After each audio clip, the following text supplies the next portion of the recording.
नमस्कार मित्रों, मैं हूं रोशन रुलनी और आप देख रहे हैं मेरा यूट्यूब चैनल @रॉस केवी।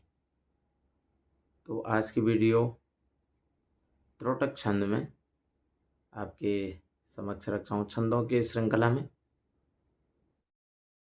तो देखिए, आज इस वीडियो में देखते हैं तोटक छंद। तोटक बहुत ही सुंदर छंद है। छंद का लक्षण है यह तोटकमंबुदि सहि प्रथितम्, यह तोटकमंबुदि सहि प्रथितम्। संस्कृत में तोटक छंद के लक्षण के अनुसार इसका मतलब है कि इसमें यह का जो यहाँ पे जो यह दिख रहा है आपको, इस यह का अर्थ है संस्कृत का छंद शास्त्र। यह मतलब यह संस्कृत छंद शास्त्र, संस्कृत का जो पिंगल शास्त्र है, संस्कृत का जो छंद शास्त्र है, अर्थात छंद मंजरी, छंद शास्त्र, पिंगल शास्त्र से तात्पर्य है। अम्बुदि सही प्रथितम। अम्बुदि का अर्थ है समुद्र। अम्बुदि का पर्यायवाची क्या है? समुद्र, है ना। और ये जो सही है यहाँ पे, अम्बुदि और सही, सही का अर्थ है सगण। सही का अर्थ क्या है? सगण। ये हमने यह इस छंद शास्त्र में, यानी इस पिंगल शास्त्र में, अम्बुदि माने समुद्र और सही का अर्थ है सगण से है। अतः तोटक छंद में प्रत्येक चरण में कितने वर्ण होते हैं? 12 वर्ण होते हैं।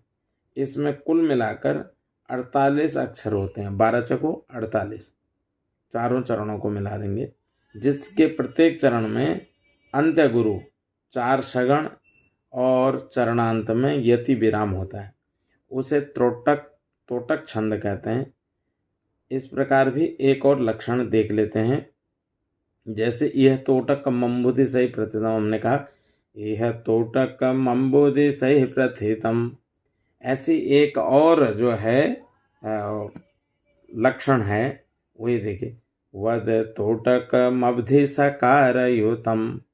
यानी जो सही का मतलब सगण है यानी सकार है, वो 4 हैं। 4 सकारों से युक्त जो छंद होगा, 4 सकारों से युक्त जो छंद होगा वो त्रोटक छंद है। वद तोटकमब्धि सकारयुतम, है ना। सकार सकार सकार सकार, यानी 4 सगण। अब इसका हम उदाहरण देखें तो उदाहरण कैसे बनता है, देखिए। उदाहरणम, प्रथमम उदाहरणम, पहला उदाहरण अगर हम देखें तो ये है, विदितान मया विशदैक कला, विदितान मया विशदैक कला, न च किंचन कांचनमस्ति गुरो, द्रुतमेव विदेहि कृपां सहजाम्, द्रुतमेव विदेहि कृपां सहजाम्, भव शंकर देशिक मे शरणम, भव शंकर देशिक मे शरणम। अब इसी प्रकार से दूसरा उदाहरण देख लीजिए आप। यमुना तट मच्युत केली कला, यमुना तट मच्युत केली कला, लस दंघ्रि सरोरुह संग रुचिम, मुदितोटकलेर पने तुमघम, मुदितोटकलेर्पने तुमघम, यदि चेच्छसि जन्मनिजं सफलम, यदि चेच्छसि जन्मनिजं सफलम। तो इस प्रकार से हम इसका गायन कर सकते हैं। 2 उदाहरण मैंने आपके समक्ष रखे हैं। इन 2 उदाहरणों के माध्यम से हम गायन कर सकते हैं। अब समझते हैं कि इसकी मापनी क्या होगी, क्योंकि जब हम छंद का निर्माण करेंगे हिंदी या संस्कृत में, तो हमको मापनी का भी बहुत ध्यान रखना पड़ेगा।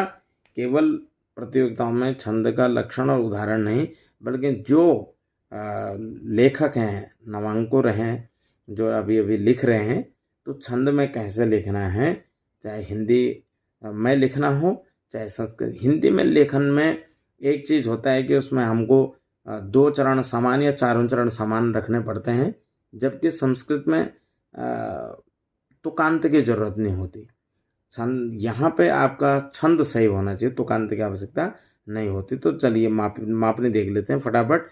सगण सगण सगण सगण, जैसे मैंने ऊपर बोला, वद तोटकमब्धि सकारयुतम, कि 4 सगण से हम क्या करेंगे? इस प्रकार से मापने समझेंगे और त्रोटक छंद हो जाएगा। माने इसको क्या, ल ल घा ल ल घा ल ल घा ल ल गा, ये देखो इस तरह से भी हम इसको गा सकते हैं। आपको याद होना चाहिए ल ल घा ल ल घा ल ल घा ल ल गा। अगर हम इसको भी गाएंगे तो तुरंत आ जाएगा, यमुना तट मच्युत के लिखला ल ल घा ल ल घा ल ल घा ल ल गा। तो हिंदी में हमको ललगा माने लघु लघु गुरु, लघु लघु गुरु, लघु लघु गुरु, लघु लघु गुरु, इस तरह से अगर हम चार इसको ललगा ललगा को 4 बार बोलेंगे तो सीधा सीधा क्या हो जाएगा, तोटक छंद हो जाएगा। जैसे हमने अभी हरि गीति का बताऊंगा मैं, उसमें भी हरि गीति को 4 बार बोलेंगे तो हरि गीति का छंद बन जाता है। हरि गीतिका हरि गीतिका हरि गीतिका हरि गीतिका, ऐसे यहाँ पे भी है ल ल घा ल ल घा ल ल घा ल ल गा। तो यहाँ पे सीधा तोटक छंद आपका हो गया। तो इसी प्रकार की वीडियो देखने के लिए आप चैनल को सब्सक्राइब करें, और आपको मैं अगले छंद के लिए उससे जब तक आपके पास नोटिफिकेशन आए उसका, तो आप इसको, आज वीडियो अच्छा लगे तो आप इसको सब्सक्राइब करें, बेल आइकन दबाएं और इसको लाइक कमेंट और शेयर के माध्यम से इसको आगे बढ़ाएं। तावत शुभम मंगलम, और अगली वीडियो आपके सामने बहुत जल्द होगी।